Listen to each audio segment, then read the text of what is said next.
Hey all, Ron here from Military Images Magazine with a new episode of Life on the Civil War Research Trail. The officer pictured here, Major Thomas Worcester Hyde, served on the staff of Major General John Sedgwick during the Gettysburg campaign.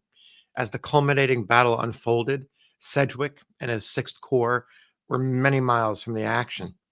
Sedgwick needed orders and information about what was happening, and Hyde was assigned to ride to the headquarters of the Army of the Potomac to get intelligence.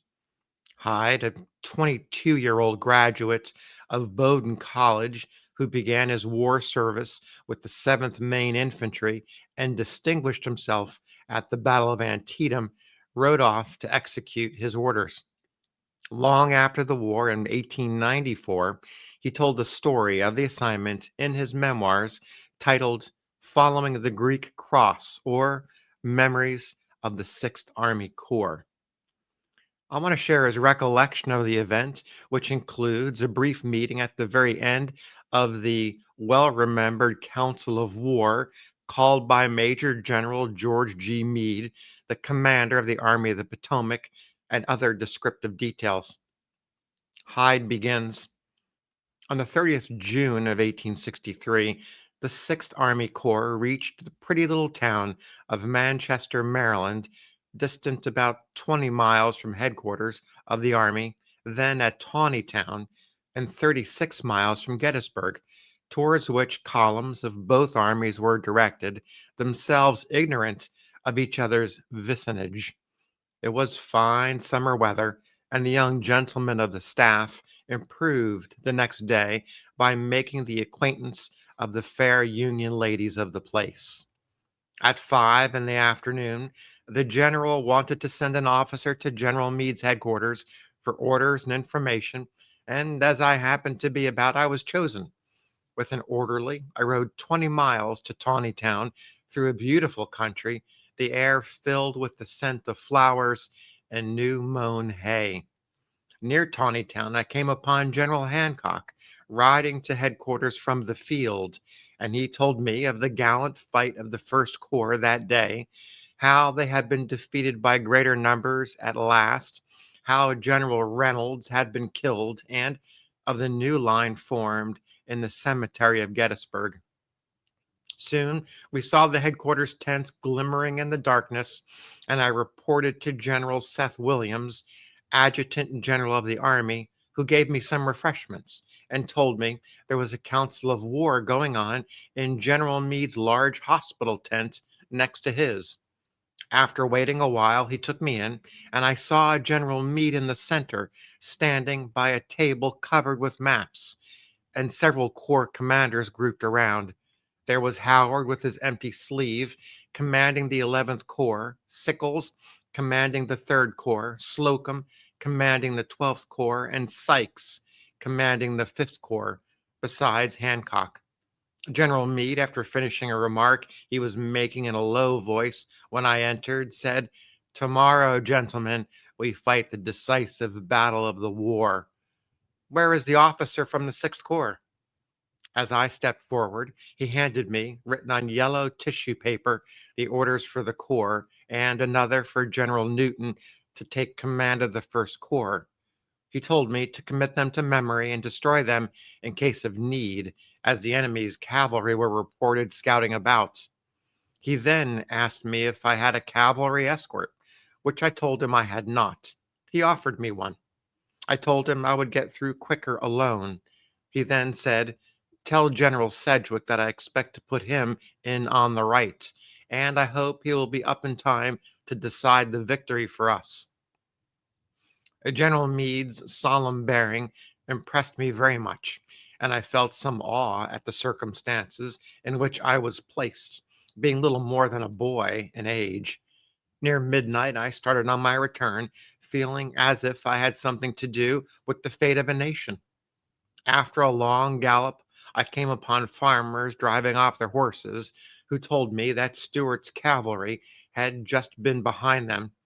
I had kept a bright lookout several times, hiding in the woods and waiting till mounted men got by, whose hoofbeats were plainly audible in the still night. I don't think I passed any rebels, though, for the cavalry was, unfortunately for Lee, cut off from our rear. However, I did know that, and as I was hiding again about 3 in the morning and holding my horse's nose instead of some of Mosby's gentry, I saw General Sedgwick, his straw hat appear through the trees at the head of the corps. General Newton was riding with him, and I delivered the orders. Now, General Sedgwick, hearing of the battle, had started the corps for Taneytown, and the orders were to take the Baltimore Pike for Gettysburg, 36 miles away. If anything had happened to me that night, he would have gone on to Taneytown, taking two sides of the triangle instead of one. We should have made something like 50 miles instead of 36. We could then have not arrived on the second day, which might have changed the fate of the battle. For 18,000 troops not coming up would probably have made a difference in the memorable council of war held on the night of the second day. And the question, shall the Army of the Potomac fight here, have been answered differently. We all like to think ourselves of some use, and such were my youthful speculations. General Sedgwick, though unusually stern and quiet, gave me a kind word, and we turned the head of the column to make a cross cut of a few miles to the Baltimore Pike. Then began one of the hardest marches we ever knew, 36 miles in dust and unusual heat. But the men pressed on with vigor and courage through it all, feeling themselves on northern soil again and feeling that we were expected to decide the victory. My continuous ride was over 70 miles when we stopped behind the circle of hills over which the cannon smoke was rising, and where many a little white cloud, almost resting in the air, showed each where a rebel shell had burst. While we had been toiling along the Baltimore Pike so many weary miles, many men with feet bleeding and scarcely a man falling out, we had heard no news. We were aware that our people were engaged only in the booming of the artillery, which sounded strangely muffled coming from behind the horseshoe of hills that made the Union position.